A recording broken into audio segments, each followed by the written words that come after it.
Hello guys, welcome और welcome back to my channel twisted कहानियां। मेरा नाम है कनिका। आज जो स्टोरी मैं आप लोगों के लिए लेकर आई हूँ एक बहुत ही ट्रेजिक स्टोरी है। एक बहुत ही ज्यादा परेशान हैरान कर देने वाली स्टोरी है। लेकिन उससे पहले मैं आप लोगों से एक बात कहना चाहूंगी कि कुछ लोगों ने मेरी पिछली स्टोरी पर कमेंट किया था कि ये एक लॉन्ग स्टोरी क्यों नहीं है। हालांकि वो कोई शॉर्ट स्टोरी नहीं थी, वो भी लॉन्ग स्टोरी थी। लेकिन ऐसा नहीं है कि मेरी हर समय 1 घंटे से ऊपर की स्टोरीज आएंगी। वो मैं उस केस में बोल रही थी कि किसी किसी स्टोरी में मुझे दो दो तीन तीन पार्ट्स बनाने पड़ते हैं। तो ऐसा ना करके अब मैं एक ही पार्ट में स्टोरी सुनाने की कोशिश करूंगी। तो मेरी हर एक स्टोरी 1 घंटे से ऊपर की हो, ऐसा कोई जरूरी नहीं है। ऐसा पहले भी नहीं हुआ है कि मेरी सारी स्टोरीज लॉन्ग थी या हमेशा मैंने पार्ट्स में ही सुनाई थी। पहले भी 30 40 50 मिनट्स की स्टोरीज आती रही थी। तो वैसा ही अब भी होगा। मेरी स्टोरीज वैसे भी लॉन्ग ही होती है, 30 40 मिनट्स की तो जनरली होती है। लेकिन अगर कोई लॉन्ग स्टोरी मैं बनाऊंगी तो ये कोशिश करूंगी कि एक ही पार्ट में बनाऊं। मुझे ऐसा लगता है कि बात मेरी आप लोगों को क्लियर हो गई होगी कि ऐसा कुछ नहीं है कि हमेशा 1 घंटे से ऊपर की स्टोरी आएगी। क्योंकि हर एक स्टोरी इतनी लंबी होती नहीं है। और अगर मैं बेकार में किसी स्टोरी को खींच कर लंबा करूं तो उसका भी कोई फायदा नहीं है। तो इसीलिए मैंने ये बात क्लियर कर दी आप लोगों को कि ये भी लॉन्ग स्टोरीज ही हैं जो मैं फिलहाल डाल रही हूँ। और अगर कोई इससे भी ज्यादा लॉन्ग स्टोरी होगी तो मैं पार्ट्स में ना बनाकर एक ही पार्ट में डालूंगी। तो मुझे ऐसा लगता है आप लोगों के सामने बात क्लियर हो गई होगी। और जहां तक लॉन्ग स्टोरीज शॉर्ट स्टोरीज की बात है, तो मैंने जो वो कहा था आप लोगों को कि मैसेज में लिखिए, तो सभी लोगों ने 100% लोगों ने लॉन्ग स्टोरीज ही लिखा है। किसी ने भी शॉर्ट स्टोरी के लिए एक भी कमेंट किया ही नहीं है। पता नहीं वो लोग कहाँ चले गए जिनको शॉर्ट स्टोरीज अच्छी लगती हैं। शायद उन्होंने मेरी वीडियो देखी ही नहीं है। तो अभी तक कोई भी शॉर्ट वीडियो के लिए कोई भी कमेंट नहीं आया है। तो फिलहाल वैसे भी मेरा फॉर्मेट लॉन्ग स्टोरी का ही है। जो मेरा दूसरा चैनल है उसमें मैं थोड़ी सी छोटी स्टोरीज लाने की कोशिश करती हूँ। लेकिन वहां पर भी कभी कभी लॉन्ग स्टोरीज भी हो जाती हैं। तो फिलहाल सीधे शुरू करते हैं हम अपनी आज की स्टोरी। तो आज की स्टोरी एक ऐसे बच्चे की है जिसको उसके फादर ने ट्रेडमिल पर दौड़ने के लिए मजबूर किया और ये कहा कि तुम बहुत मोटे हो गए हो, बहुत ज्यादा फैटी हो गए हो और इसीलिए तुम्हारे लिए जरूरी है। लेकिन ये जो पूरी स्टोरी है, जो पूरा केस है, इसको अच्छी तरीके से समझने के लिए पहले हमें इस बच्चे के पेरेंट्स के बारे में बात करनी पड़ेगी, उसकी अपब्रिंगिंग के बारे में बात करनी पड़ेगी। सबसे पहले हम चलते हैं इसके पिता क्रिस्टोफर ग्रेगर की तरफ। क्रिस्टोफर जब अपने हाई स्कूल में था तो वो एक मॉडल स्टूडेंट हुआ करता था। उसने Monroe township high school join किया था। वो वहां का एक ऑनर्ड स्टूडेंट था और वो स्कूल के फुटबॉल टीम का भी हिस्सा था। यहां तक कि उसने ऑल स्टेट डिफेंसिव लाइनमैन के तौर पर भी इस फुटबॉल टीम में खेला था। इसके अलावा ये स्कूल के 2009 स्टेट चैंपियनशिप की टीम में भी शामिल था। ये बताया जाता है, हालांकि ये जो जानकारी है वो स्कूल की डिलीटेड आर्काइव्स में से मिली है। ये स्कूल की वेबसाइट में पहले मौजूद थी लेकिन अब उसको डिलीट कर दिया गया है। लेकिन फिर भी ये जानकारी फिलहाल इंटरनेट पर अवेलेबल है। इस जानकारी के अनुसार क्रिस्टोफर जब अपने हाई स्कूल में था तो उसको स्कूल के बहुत कम बच्चों में से चुना गया था जिनको heroes and cool kids program में शामिल होना था। यानी कि वो इस बहुत ही रेप्यूटेड प्रोग्राम का हिस्सा था। और ये जितने भी स्टूडेंट्स चुने गए थे ये बाकी स्टूडेंट्स के लिए रोल मॉडल्स थे, उनके मेंटोर थे। जो मिडिल स्कूल स्टूडेंट्स होते थे उनको मेंटर करना, उनको समझाना, ये इनका काम था। तो यानी कि इसको बहुत ही जिम्मेदारी वाला काम दिया गया था जब ये हाई स्कूल में था। तो यानी कि एक बहुत ही अच्छा स्टूडेंट था। अपना हाई स्कूल पूरा करने के बाद ये यूनिवर्सिटी में मूव कर गया। यहाँ पर इसने लिबरल आर्ट्स की पढ़ाई शुरू की। ये जो जगह थी जहां पर ये पढ़ाई कर रहा था ये मिडिल्टन कैनेटिकट में था और एक छोटी सी जगह थी। यहाँ पर सबसे पहले इसने थोड़े बहुत कानून तोड़ने शुरू किए। इसके बारे में बताया जाता है कि ये एक फीमेल स्टूडेंट के हॉस्टल रूम में चुपचाप घुस गया था और वहां से इसने चोरी की थी। और जब चोरी करके उसके रूम से ये भाग रहा था तो वहां पर दो मेल स्टूडेंट्स ने इसको देख भी लिया था और इसको रोकने की भी कोशिश की थी। लेकिन इसने उन दोनों के मुंह पर घूंसे मार दिए थे, उनको एल्बोज से मारा और उसके बाद वहां से भाग गया था। इस सारे इंसिडेंट की रिपोर्ट कर दी गई थी, इसको वहां से निकाल दिया गया था। उसके बाद क्रिस्टोफर ने एक दूसरी यूनिवर्सिटी से अपना ग्रेजुएशन पूरा किया। ये थी यूनिवर्सिटी ऑफ एरिजोना, जिसको एचफोर्ड यूनिवर्सिटी भी कहा जाता है। इसने यहाँ से अपनी ग्रेजुएशन करने के बाद सेकेंडरी एजुकेशन में अपनी मास्टर डिग्री भी ली।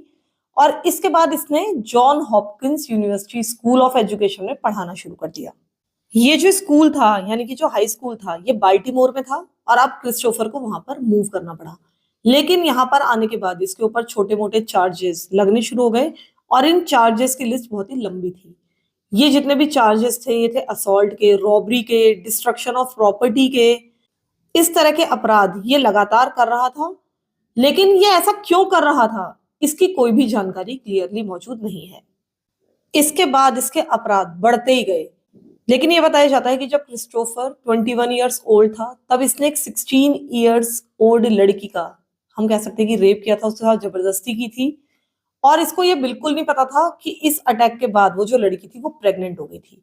इस लड़की ने भी इसको कुछ नहीं बताया, लेकिन इस लड़की को इस घटना के बाद बहुत ज्यादा ट्रॉमा हुआ, और इस लड़की का नाम था ब्रियाना। तो ब्रियाना धीरे धीरे एक डार्क पाथ की तरफ मुड़ गई।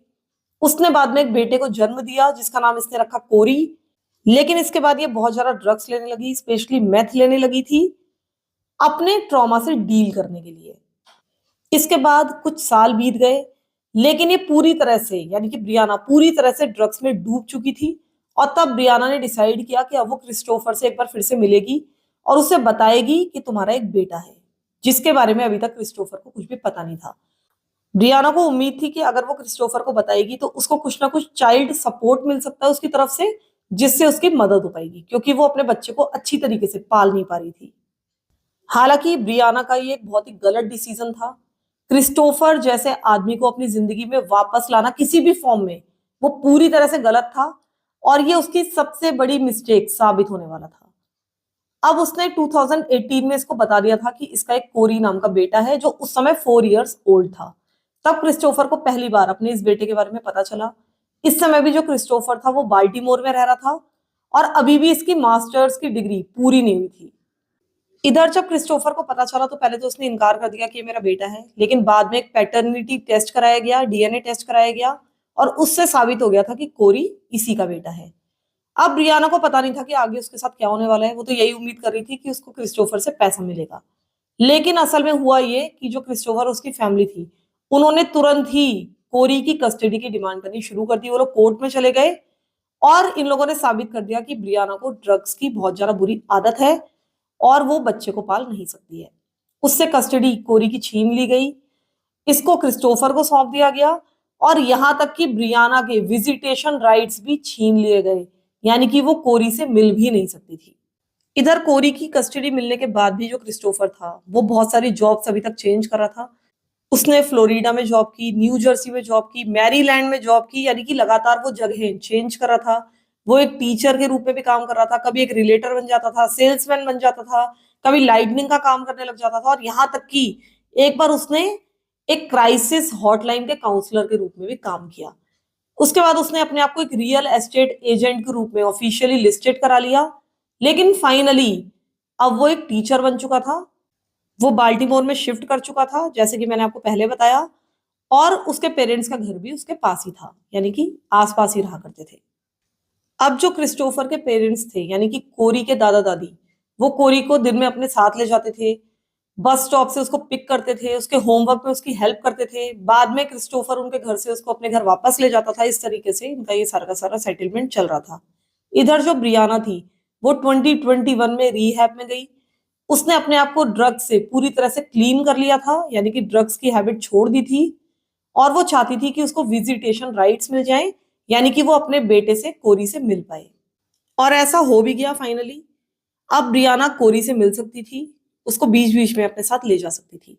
एक बार जब कोरी उससे मिलने के लिए आया तो उसने देखा, यानी कि ब्रियाना ने देखा कि कोरी का लिप फटा हुआ है, यानी कि उसमें चोट लगी हुई है।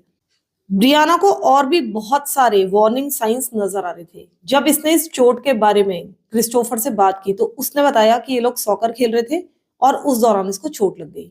हालांकि इस बात पर ब्रियाना को यकीन नहीं हुआ। ब्रियाना ने देखा कि कई बार क्रिस्टोफर का बिहेवियर कोरी के प्रति ठीक नहीं है। वो उसको बेकार में ही कई बार चांटा लगा देता है, कई बार और तरीके से उसको असॉल्ट कर देता है। हालांकि ये अभी छोटी मोटी ही घटनाओं के रूप में था, लेकिन अब ब्रियाना ने इसकी कस्टडी वापस लेने के लिए वॉर शुरू कर दी। वो कोर्ट में चली गई और उसने कोरी की कस्टडी अपने पास वापस मांगी। उसने बताया कि जो कोरी है वो क्रिस्टोफर के पास सेफ नहीं है। यहाँ तक कि उसने सीपीएस को भी, यानी कि चाइल्ड प्रोटेक्शन सर्विसेज वालों को भी बहुत ज्यादा रिक्वेस्ट किया कि वो कोरी को जाकर चेक करें और अगर हो सके तो उसको अपनी केयर में ले लें। ब्रियाना ने सीपीएस वालों को बताया था कि कई बार कोरी जब मेरे पास आता है मिलने के लिए तो उसके शरीर पर जगह जगह ब्रूजेस होते हैं, नील के निशान होते हैं, और वो ये भी बताता है कि क्रिस्टोफर उसको ट्रेडमिल पर भागने के लिए मजबूर करता है, उसे पनिशमेंट के तौर पर ट्रेडमिल पर रनिंग करवाता है। लेकिन उसके बावजूद भी कुछ नहीं हुआ। क्रिस्टोफर अपनी साइड की अलग अलग स्टोरी सीपीएस वालों को सुनाता रहा। उसने इनको बताया कि ब्रियाना तो एक ड्रग एडिक्ट है, वो एक झूठी औरत है और वो ये सारी की सारी कहानियां बना रही है। उसने सीपीएस वालों को एक और भी स्टोरी सुनाई। उसने बताया कि एक बार उसको अरेस्ट कर लिया गया था क्योंकि ब्रियाना और उसकी फैमिली ने मेरे घर में मारिजुआना प्लांट करवा दी थी। यानी कि वो लगातार ब्रियाना पर इल्जाम लगा रहा था और उसको झूठी साबित करने की कोशिश कर रहा था। तो ये इनकी लड़ाई चलती रही, लेकिन अब इस लड़ाई का नतीजा कुछ और ही निकलने वाला था। अब इस केस में कुछ भयंकर होने वाला था, जिससे वापस आना किसी के लिए भी मुमकिन नहीं था। अब दिन आता है 20 मार्च 2021 का। उस दिन क्रिस्टोफर अपने बेटे कोरी को लेकर Atlantic Heights club house fitness centre गया। वो एक जिम था जो कि इसकी अपार्टमेंट बिल्डिंग के बिल्कुल बगल में ही था। इस समय जो कोरी था उसकी उम्र थी 6 इयर्स। क्रिस्टोफर ने कोरी से कहा कि तुम बहुत ज्यादा फैट होते जा रहे हो, तुम बहुत ज्यादा मोटे हो रहे हो, तुम ट्रेडमिल पर अब भागना शुरू करोगे। इस घटना की एक पूरी सीसीटीवी फुटेज भी है जो कि पूरी तरह से आपको नहीं दिखाई जा सकती है, लेकिन बाद में जब जांच हुई थी तो पुलिस वालों ने इस फुटेज को देखा था। इस फुटेज में साफ दिख रहा है कि क्रिस्टोफर ने कोरी को मजबूर किया ट्रेडमिल पर चढ़ने के लिए। उसके बाद क्रिस्टोफर ने झुककर जो ट्रेडमिल थी उसकी स्पीड बढ़ा दी। अब ये जो स्पीड थी वो 6 साल के बच्चे के लिए यानी कि कोरी के लिए बहुत ज्यादा थी। वो जब दौड़ते दौड़ते थक गया तो वो गिर गया और उसके बाद गिरने के बाद वो मशीन से नीचे की तरफ ट्रिप करके आ गया और नीचे गिर गया। लेकिन उसके बाद क्रिस्टोफर ने उसको दोबारा से उठाया, उसको एक बार फिर से ट्रेडमिल पर खड़ा किया और ट्रेडमिल की स्पीड और ज्यादा बढ़ा दी। अब जो कोरी था वो एक बार फिर से गिर गया, एक बार फिर से मशीन से बाहर आ गया, लेकिन क्रिस्टोफर उसको बार बार उठाकर ट्रेडमिल पर खड़ा कर रहा था और कोरी बहुत ज्यादा एग्जॉस्ट हो चुका था। अब वो लगातार बहुत जल्दी जल्दी गिर रहा था। अब क्रिस्टोफर वहां पर खड़ा खड़ा बहुत ही फ्रस्ट्रेशन में ये सब कुछ देख रहा था। फाइनली वो झुका, उसने स्पीड कम कर दी, हालांकि अभी भी मशीन कम नहीं की, और वहां पर खड़ा खड़ा अपने बेटे को देख रहा है और उसके चेहरे पर फ्रस्ट्रेशन साफ देखी जा सकती है। इस फुटेज में यह भी देखा गया कि एक पॉइंट पर क्रिस्टोफर ने झुककर कोरी के सिर पर बाइट किया, यानी कि उसके सिर पर काटा अपने दांतों से, और ऐसा लग रहा था कि ये कोई बिजार पनिशमेंट था जो कि वो अपने बेटे को दे रहा था। इसके बाद क्रिस्टोफर वहां से फ्रस्ट्रेटेड होकर बाहर निकल जाता है और कोरी उसके पीछे पीछे भागता हुआ जिम से बाहर आ रहा है। क्रिस्टोफर के एक्सप्रेशंस उस समय बहुत ही अजीब से हैं और कोरी उसके पीछे जा रहा है, यही बहुत ही सरप्राइजिंग बात है। वो तो एक बच्चा था, उसको अपने पिता के पीछे जाना ही था। इसके कुछ दिनों के बाद कोरी अपनी माँ से मिलने के लिए गया, यानी कि 1 अप्रैल को, और तब इसकी माँ ने उसके पूरे शरीर पर ब्रूजेस देखे, उसके चेहरे पर, उसके फोरहेड पर हर जगह नील के निशान पड़े हुए थे। तब उसने तुरंत ही न्यू जर्सी के सीपीएस को कॉल किया, लेकिन कुछ भी नहीं किया गया। इसके बाद ये कोरी को लेकर एक पीडियाट्रिशियन के पास गई। इस डॉक्टर ने अच्छी तरीके से इस बच्चे को इवेल्युएट किया। हालांकि इस बच्चे के अंदर कोई भी सीरियस हेल्थ प्रॉब्लम्स नहीं थी, लेकिन उसने भी देखा कि बच्चे के शरीर पर ब्रूजेस थे, जगह जगह स्क्रैप्स थे और ऐसा लगता था कि ये कई बार गिरा है। जब डॉक्टर ने कोरी से पूछा कि ये चोटें कैसे लगी हैं, तो कोरी ने डॉक्टर को भी बताया कि उसके पिता उसको ट्रेडमिल पर भागने के लिए मजबूर करते हैं क्योंकि वो बहुत मोटा है। अब ब्रियाना ने एक तुरंत ही इमरजेंसी एप्लीकेशन लगाई कस्टडी के लिए और उसने इस एप्लीकेशन में लिखा कि कोरी की सेफ्टी को खतरा है, लेकिन इस एप्लीकेशन को रिजेक्ट कर दिया गया। कोर्ट ने कहा कि हमें ऐसा बिल्कुल नहीं लगता है कि कोरी किसी खतरे में है और उसको कोई भी इमिनेंट या इरिपेयरेबल हार्म नहीं पहुंचा है। इसलिए फिलहाल कोर्ट ने बताया कि उनको ये जरूरत महसूस नहीं हो रही है कि जिस भी पार्टी के पास कस्टडी है उसमें कोई भी टेम्परेरी मॉडिफिकेशन किया जाए। यानी कि अगर साफ भाषा में कहा जाए तो इन्होंने कस्टडी कोरी की मां को देने के लिए साफ मना कर दिया। अब जब कोर्ट ने उसकी बात नहीं सुनी तो ब्रियाना के पास कोई भी चॉइस नहीं बची थी। उसको वापस क्रिस्टोफर के घर पर ही कोरी को अगले दिन ड्रॉप करना पड़ा और वो 2 अप्रैल की सुबह यानी कि सुबह 9 बजे कोरी को क्रिस्टोफर के घर पर ड्रॉप करके आ गई और उसके बाद वो कभी भी कोरी से मिलने वाली नहीं थी। इसके बाद एक बहुत बड़ा हादसा होने वाला था। इसी दिन सुबह के करीब 10 बजे क्रिस्टोफर ने बहुत ही गुस्से में आकर एक चाइल्ड सर्विसेज वर्कर को फोन किया और उसने बहुत ज्यादा गुस्से में कहा कि जो ब्रियाना है यानी कि कोरी की माँ, वो मेरे बेटे को झूठ बोलना सिखा रही है, वो लगातार कोच कर रही है कोरी को ताकि वो मेरे बारे में बाहर जाकर झूठ बोले।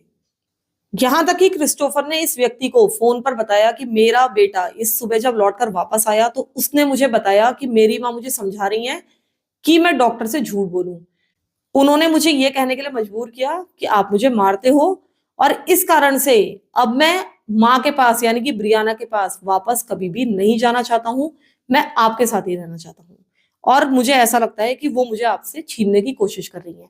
ये सारी चीजें क्रिस्टोफर ने फोन पर उस व्यक्ति को बताई और साथ ही उसने ये भी कहा कि कोरी से वो तरह तरह के झूठ बुलवाती है। इसके बाद उस दिन क्या क्या हुआ इसके बारे में कोई भी जानकारी नहीं है, लेकिन आफ्टरनून में करीब 3 बजे कोरी जब सोकर उठा तो वो बहुत ज्यादा नॉसिएटेड फील कर रहा था। इसके अलावा उसकी आवाज लड़खड़ा रही थी और उसको सांस लेने में भी दिक्कत महसूस हो रही थी। जब वो खड़ा हो रहा था तो स्टम्बल कर रहा था। अब क्रिस्टोफर ने ब्रियाना को फोन किया। उसने ब्रियाना को बताया कि कोरी की तबीयत ठीक नहीं है, इसलिए मैं हॉस्पिटल इसको लेकर जा रहा हूँ।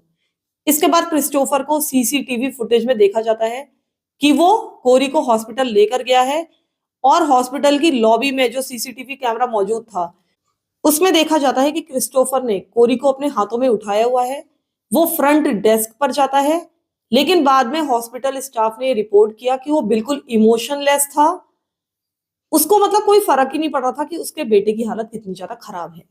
वो कोरी को फ्रंट डेस्क के सामने बिठा देता है और थोड़ी देर के लिए वो हॉस्पिटल से बाहर चला जाता है। वहां पर जो नर्स थी ऑन ड्यूटी मौजूद थी, उसने देखा कि जो कोरी है वो एंड ऑफ लाइफ ब्रेथ्स ले रहा है, यानी कि जब कोई आदमी मरने वाला होता है तो जिस तरह की सांसें लेता है उस तरह की सांसें ले रहा था और बिल्कुल भी बोलने की हालत में नहीं था। जब वो उसके पास गई तो जो कोरी का सर था वो पीछे की तरफ लुढ़कता जा रहा था। अब इसको तुरंत ही एग्जामिनेशन रूम में ले जाया गया। बाहर अभी तक क्रिस्टोफर आ चुका था, वो बाहर मौजूद था। फिलहाल अंदर कोरी का सीटी स्कैन किया गया, लेकिन इसी स्कैन के दौरान इसको एक बहुत ही खतरनाक सीजर आया और ये बिल्कुल मरने की कगार पर पहुंच चुका था। अब किसी तरीके से जो हॉस्पिटल स्टाफ था वो कोरी को बचाने की कोशिशों में लगा हुआ था। फिलहाल कोरी जीवित था, लेकिन उसकी हालत बहुत ज्यादा खराब थी। इधर जो क्रिस्टोफर था वो कमरे के बाहर मौजूद था और कैजुअली वॉक कर रहा था। वो बिल्कुल भी परेशान नहीं लग रहा था। वो थोड़ी देर के लिए कमरे के अंदर भी गया था जहां पर कोरी था, लेकिन उसके बाद वो वहां से भी बाहर निकल गया था। वो अपने बेटे को स्ट्रेंजर्स के पास अंदर छोड़कर आ गया था। उसको कोई फर्क नहीं पड़ रहा था कि उसके बेटे को उसकी जरूरत है।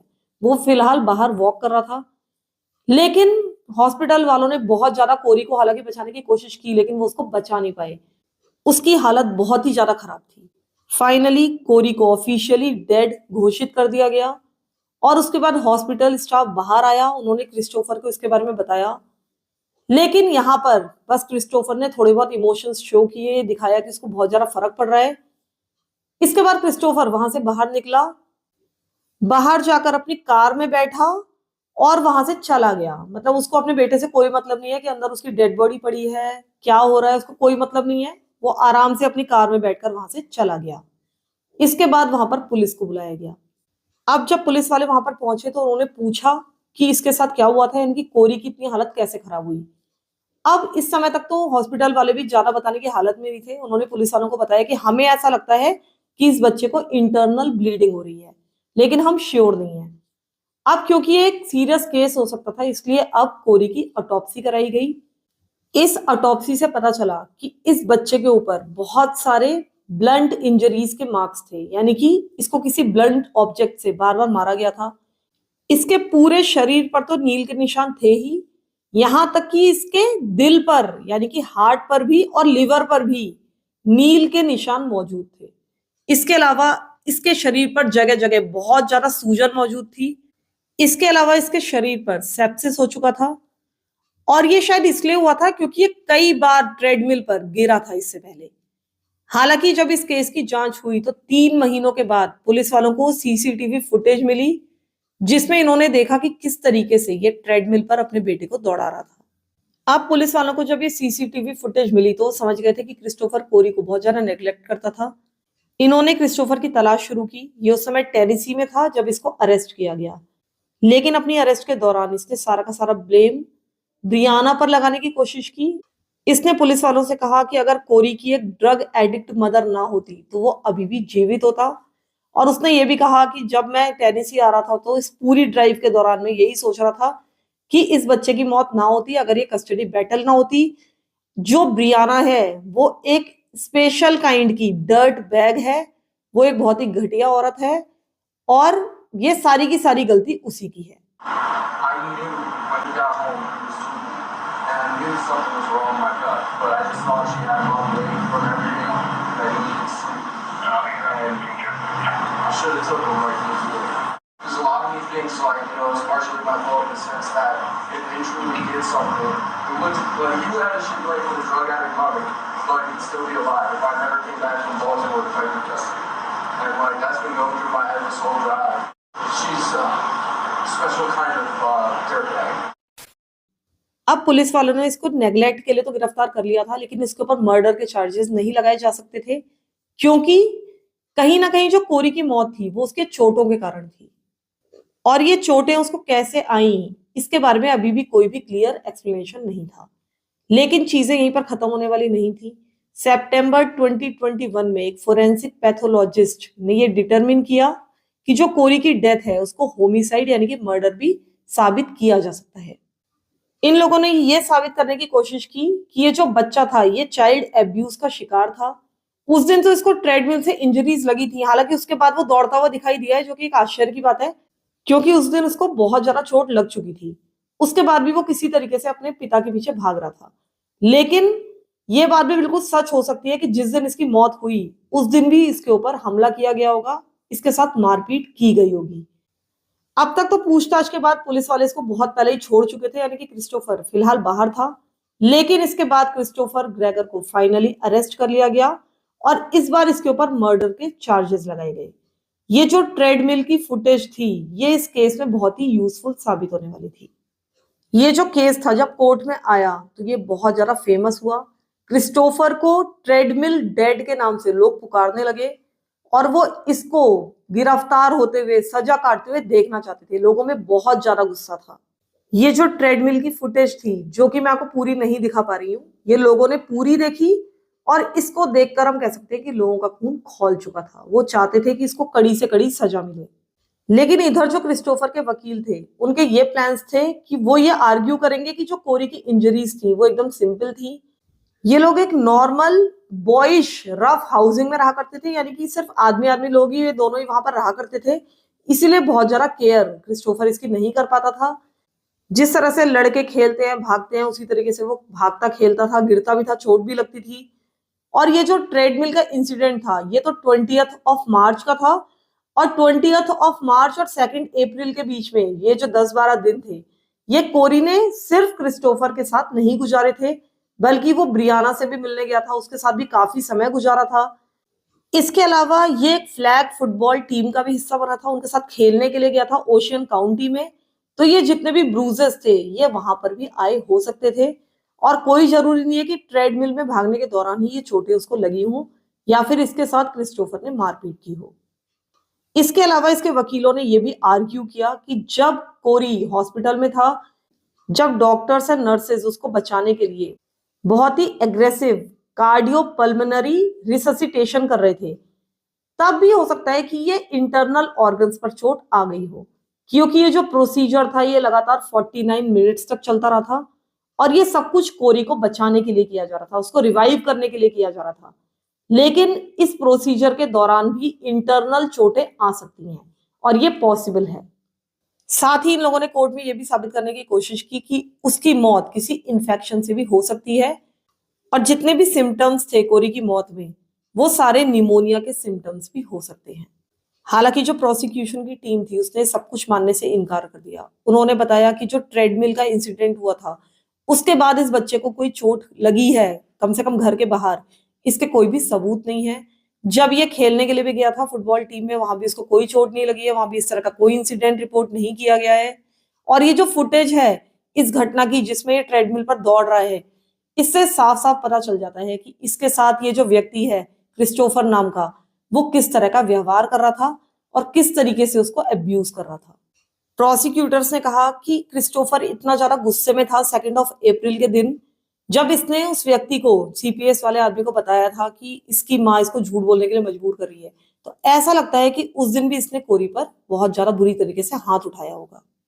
इसके बाद कोरी की माँ ब्रियाना भी कोर्ट में आई। उसने सब कुछ कोर्ट में आकर बताया कि किस तरीके से ये बहुत ज्यादा कोरी से नाराज रहता था, कोरी किस तरीके से ये उसको ट्रीट करता है उसके बारे में बताया करता था। इसने सीपीएस को भी इन्फॉर्म किया था। ये कोर्ट में भी गई थी कस्टडी का बैटल लड़ने के लिए, लेकिन कोर्ट ने इसको कस्टडी देने से मना कर दिया था।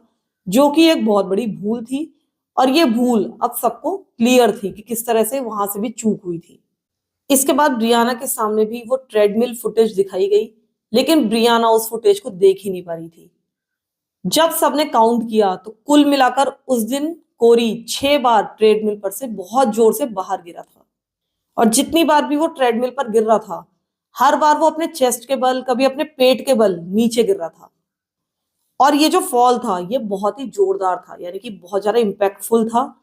लेकिन इससे क्रिस्टोफर को कोई भी फर्क नहीं पड़ रहा था। वो बार बार इस बच्चे को उठा उठाकर ट्रेडमिल पर खड़ा कर रहा था। अब जो क्रिस्टोफर का वकील था उसने ये बात कोर्ट में उठाई कि जिस दिन ब्रियाना के बेटे यानी कोरी की डेथ हुई, उस दिन भी ब्रियाना ने अपने बॉयफ्रेंड को मैसेज किया था उससे मेथ लाने के लिए, यानी कि ड्रग्स को लाने के लिए मैसेज किया था। और वो अभी भी ड्रग्स ले रही है। लेकिन ब्रियाना ने कोर्ट में बताया कि उसने भले ही मैसेज किया था, लेकिन वो ड्रग्स लेना बंद कर चुकी है। वो उस दिन बहुत ज्यादा अपसेट थी, इस कारण से वो मेथ मांग रही थी। लेकिन जब से मैं रीहैब से वापस आई हूं, मैंने तब से कभी भी ड्रग्स नहीं लिए हैं।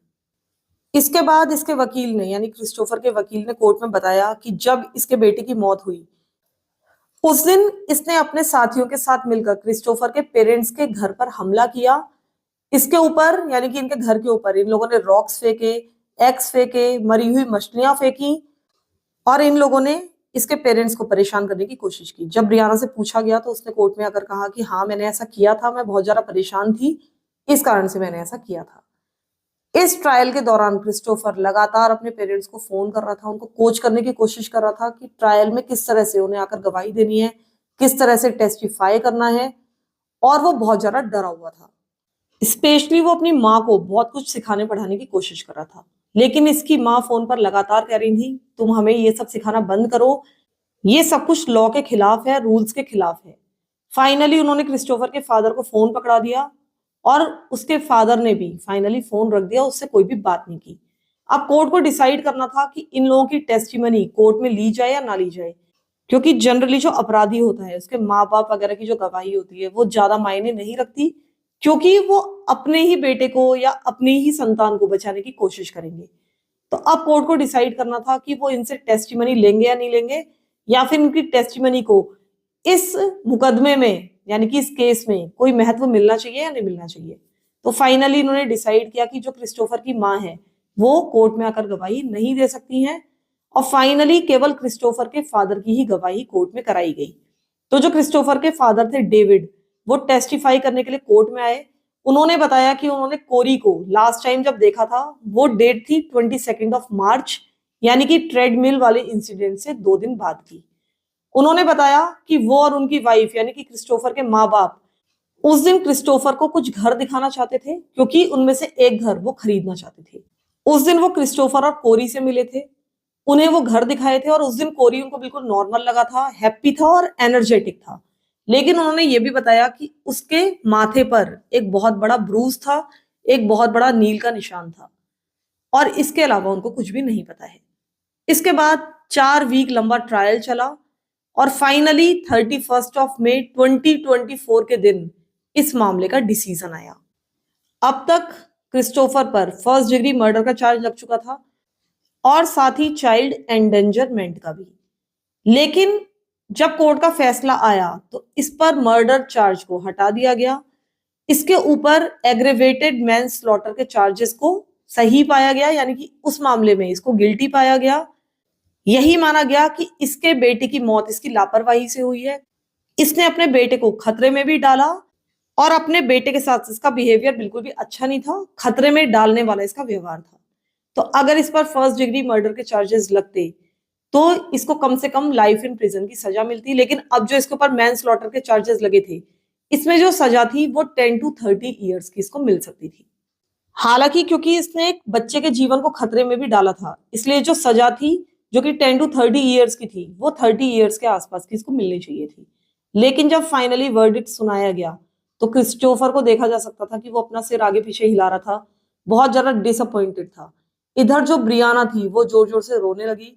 उसने मीडिया को बताया कि हम इस फैसले से बहुत ज्यादा खुश हैं और हम अपने प्रोसिक्यूटर्स को थैंक यू कहना चाहते हैं। ब्रियाना ने कहा कि ऐसे व्यक्ति को जेल में ही बंद रहना चाहिए, वो एक बहुत ही बुरा व्यक्ति है, एक बहुत ही गंदा आदमी है। इधर जो इस केस के मेन प्रोसिक्यूटर थे, जिनका नाम था ब्रैडली बिल हाइमर, उन्होंने भी कहा कि एट लास्ट जस्टिस मिल चुकी है, कोरी को न्याय मिला है और जो क्रिस्टोफर ग्रेगर है उसको हमेशा जेल में बंद रहना चाहिए और उसको इस बात की नॉलेज अच्छी तरीके से होनी चाहिए कि सिर्फ वही है जो कोरी की मौत का जिम्मेदार है और इस कारण से वो आज जेल में बंद है। उसने एक मासूम बच्चे की प्रेशियस लाइफ को उससे छीन लिया है, उसकी फैमिली से छीन लिया है, इसके लिए उसको हमेशा जेल में बंद रहना चाहिए। लेकिन इधर जो क्रिस्टोफर के वकील थे यानी कि मारियो, उन्होंने कहा कि हमें ये जो वर्डिक्ट सुनाया गया है इससे कोई भी ज्यादा हैरानी नहीं हुई है और ये हमारी जो बैटल है, कानूनी लड़ाई, ये यहाँ पर खत्म नहीं हुई है और हम इस ज्यूरी के वर्डिक्ट को आगे चैलेंज करेंगे और हमें पता है कि हम आगे चलकर इस केस में सजा को कम करा पाएंगे। इन्होंने बताया कि हमको एक प्ली डील ऑफर हुई थी कि हम अपनी गलती मान लें तो उसके बदले में 30 ईयर्स इन प्रिजन की सजा मिलेगी, लेकिन हमने उसको ठुकरा दिया। लेकिन आज कोर्ट ने हमें 40 ईयर्स इन प्रिजन की सजा सुनाई है, यानी कि क्रिस्टोफर को 40 ईयर्स इन प्रिजन की सजा मिली थी और इसी कारण से वो बहुत ज्यादा डिसअपॉइंटेड, बहुत ज्यादा सरप्राइज्ड था। फिलहाल उसके बाद क्रिस्टोफर को ओशियन काउंटी जेल में बंद कर दिया गया बिना किसी बॉन्ड के। लेकिन इसके बाद इन लोगों ने आगे अपील की।